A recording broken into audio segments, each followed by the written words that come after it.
শ্বাসরোধ করে 9 বছরের শিশু কন্যাকে খুন করার অভিযোগ মায়ের বিরুদ্ধে। বাড়িতে কেউ না থাকার সুযোগকে কাজে লাগিয়ে এমন অঘটন ঘটিয়েছে ওই মহিলা, এমনটাই খবর। ঘটনার পর গঙ্গারামপুর থানায় আত্মসমর্পণ করেন ওই মহিলা। এদিকে এমন ঘটনায় কান্নায় ভেঙে পড়ে মৃত শিশুর পরিবারের লোকজন। রবিবার ঘটনাটি ঘটেছে গঙ্গারামপুর থানার নন্দনপুর পাটুল এলাকায়। ঘটনার পর গঙ্গারামপুর থানার পুলিশ শিশুর মৃতদেহ উদ্ধার করে পুরো ঘটনার তদন্ত শুরু করেছে। পুলিশ জানিয়েছে, মৃত শিশুকন্যার নাম আফরিন পারভিন, বয়স আনুমানিক 9 বছর। বাবা আব্দুল আজিজ মিয়া, পেশায় রাজমিস্ত্রি। স্থানীয় এবং পরিবার সূত্রে খবর, প্রতিদিনের মতো রবিবার সকালেও রাজমিস্ত্রির কাজে চলে যান আব্দুল আজিজ। সেই সময় ছেলে এবং মেয়েকে নিয়ে বাড়িতে একাই ছিলেন ওই গৃহবধূ রিম্পা বিবি। বাড়িতে কেউ না থাকার সুযোগকে কাজে লাগিয়ে 9 বছরের বিশেষ চাহিদা সম্পন্ন শিশুকন্যাকে বালিশ চাপা দিয়ে খুন করে তার মা, এমনটাই অভিযোগ। ঘটনার পর ননদ এবং শাশুড়িকে ঘুরতে যাওয়ার কথা বলে 3 বছরের ছেলেকে নিয়ে বাড়ি থেকে বেরিয়ে যান ওই মহিলা। দীর্ঘ কয়েক ঘন্টা পর ঘরে ঢুকে শিশুকন্যার মৃতদেহ দেখে চাঞ্চল্য ছড়া এলাকায়। এদিকে ঘটনার পর গঙ্গারামপুর থানায় আত্মসমর্পণ করেন ওই মহিলা। স্থানীয়দের অভিযোগ, জন্মের পর থেকেই বাক প্রতিবন্ধী ছিল ওই শিশুকন্যা, যার কারণে জন্মের পর থেকেই শিশুটিকে নানাভাবে অবহেলা করত তার মা।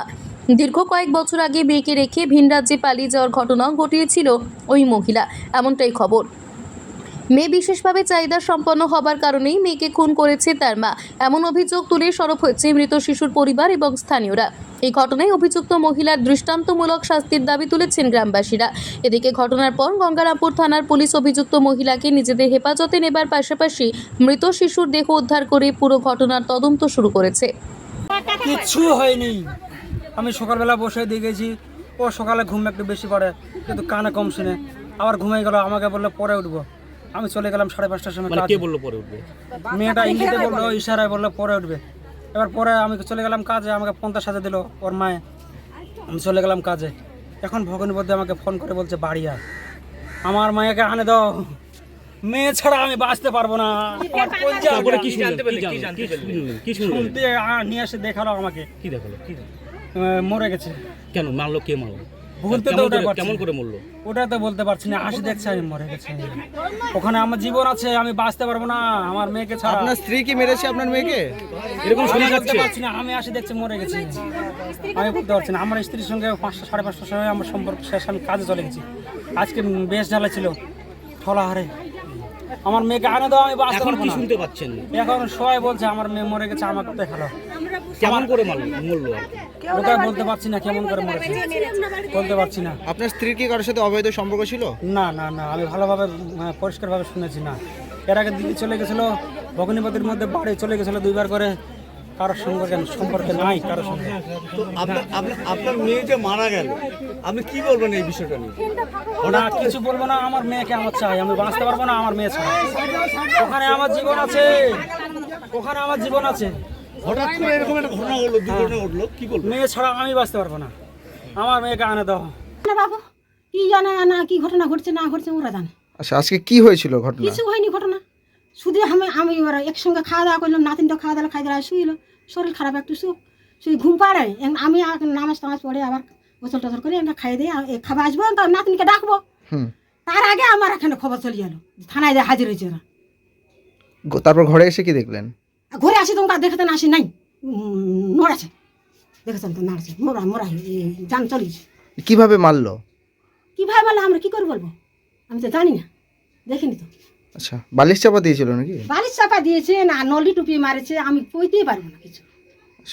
আপনার বৌমার কি কোনো সমস্যা ছিল না, কি কারণে মারলো কিছু কি জানতে? না না না, কি সমস্যা, কিছু সমস্যা নাই তো, এখন তো ভালো, কোনো সমস্যা নেই। সমস্যা আগে মানুষ করলো মাথা খারাপটা আরো সব মালদা থাকি ছবি টবি সব করে আনলো, কোনো সমস্যা নাই। এখন সকালে বসে একসঙ্গে খাই না তো, মানে আগে সমস্যা ছিল নাকি? আগে ছিল তো, এখন তো ভালো হয়েছে। আচ্ছা, আপনার এই যে নাতনিকে মারলো তার কি কোনো সমস্যা ছিল? না, কোনো নাতিনটা বুবা, কথা বলতে পারে নাকি? না কথা বলতে পারে না, গোটা 7 মাস সব ভালো। নাতিনটার বয়স কত? 8 বছর। 8 বছর তো আমি বলছি, এখন বেশি এখন কি। সকাল নাগাদ যে মেয়েটা মারা গেছে, শিশু, নবজাতক শিশুটা, তো ওনার বাবা রাজমিস্ত্রি কাজ করে, উনি চলে গেছেন রাজমিস্ত্রি করতে। বাড়িতে মা বাবা থাকে এবং কি ওনার স্ত্রীও থাকে। তো এখন তো উনি চলে গেছেন, এখন ওনার স্ত্রী যেটা ঘটনাটা ঘটাইছে মনে হয় সম্ভবত 10টা থেকে 9টা 10টা এরকমই ঘটাইছে। এখন মেরে ফেলছে, মেরে ফেলে যে থানাতে যায় নিজে সারেন্ডার করেছে। নাহলে কী করে থানাতে সারেন্ডার করবে? এখন মেয়েটা ছিল কিন্তু বোবা, মানে যাকে কথা বলতে পারতো না। হ্যাঁ, কি করে মারলো মেয়েকে? কী করে মারলো এখন ওই যে মারা গেছে মেয়ের মাই বলতে পারবে, বালুর চাপা দিয়ে মারলো না গোলা টেপে মারলো না ফাঁসি দিয়ে মারলো, এখন ওরাই ভালো বলতে পারবে। কি অনুমান করছেন কেন মারলো এই বাচ্চা হ্যাঁ, মেয়েটাকে? অনুমান করছেন এখন হয়তো কোনো মেয়ের মার অন্য কিছু সম্পর্ক, অন্য ওই তো থাকতেও পারে বা নাও থাকতে পারে। নাহলে এরকম একটা নবজাত শিশুকে নিজের সন্তানকে কী করে মারে, এটা আমাদের একটা মনের সংশয় জাগছে। মেয়েটার বয়স সম্ভবত 9 বছর মতো। কি নাম কি বাচ্চাটার? মেয়েটার নাম রিম্পা। মেয়েটার নাম কি? আফরিন। মেয়েটার নাম ছিল আফরিন খাতুন। কোনো অবৈধ সম্পর্ক ছিল তার মায়ের? আমরা জানতে পারলাম, আমরা দুপুর নাগাদ মোটামুটি লাঞ্চের সময় আমরা বিষয়টা জানতে পারলাম যে ঘরে মরে আছে। এখন ওরা বাড়ির গার্জিয়ান দাদু গিয়েছে, যাই দেখতেছি মেয়েটা নবজাতক শিশুটা মারা আছে। এবং ওটা নিয়ে আমরা গ্রামবাসী একত্রিত হয়ে পরে জানতে পারলাম যে মেয়েটা মারা গেছে তার মা নাকি থানাতে যায় সারেন্ডার করেছে। ওই মায়ের কি কোনো কার সাথে অবৈধ সম্পর্ক ছিল? এখন সঠিক বলতে পারছি না, নাহলে এইসব কী করে ঘটায়? কিছু সে দেখেছে, মানে মায়ের কোনো কিছু অবৈধ হতে পারে, সম্ভবত হতেও পারে, এমনও হতে পারে হয়তো ফোন করছে, হয়তো কিছু দেখতে পাচ্ছি, এমনও হতে পারে। এটা আমাদের সংশয় আর কি, গ্রামবাসী। মেয়েটা তো কথা বলতে পারে না, সে কারণে কি হতে পারে? হয়তো ইশারা করতে পারে, ইশারার কারণে তো হতে পারে, এমনও তো হতে পারে বা আর কিছু। কিন্তু বিগত দিনে মেয়েটার চালচলন খবরটা ভালো বোঝা যাচ্ছিল না। গ্রামবাসী আমরা বুঝতে পারছিলাম যে ওদের একটা সংসারে একটা অন্যরা লেগেই থাকতো আর কি হালকা। এখন কী কারণে থাকতো এটা আমরা একটা সংশয়ের বিষয়। যিনি মেরেছে তার নাম কি? যিনি মেরেছে তার নাম হচ্ছে রিম্পা খাতুন। আপনারা কি চাইছেন? আমরা সুষ্ঠু বিচার চাইছি। বিগত দিনে যাতে এই সমস্ত ঘটনা না ঘটে, এটা একটা নিন্দনীয় ঘটনা। আমরা একদম এটা আতঙ্কিত, আমরা গ্রামবাসী পাড়াপড়শি একদম খুবই আতঙ্কিত পাটুল গ্রামবাসী। এইসব ঘটনা যাতে নিজেরই মেয়ে নাকি সৎ মেয়ে? না, নিজের মেয়ে। হ্যাঁ। নাম কি দাদা আপনার? আমার নাম নফিলত মিয়া। আচ্ছা, ওরা কয় ভাই বোন? নফিলউদ্দিন মিয়া। ওরা কয় ভাই বোন? একটাই মেয়ে, একটা ছেলে, একটা মেয়ে। তোমার আমার সকলেরই একটাই পছন্দ, মাদার্স চয়েস।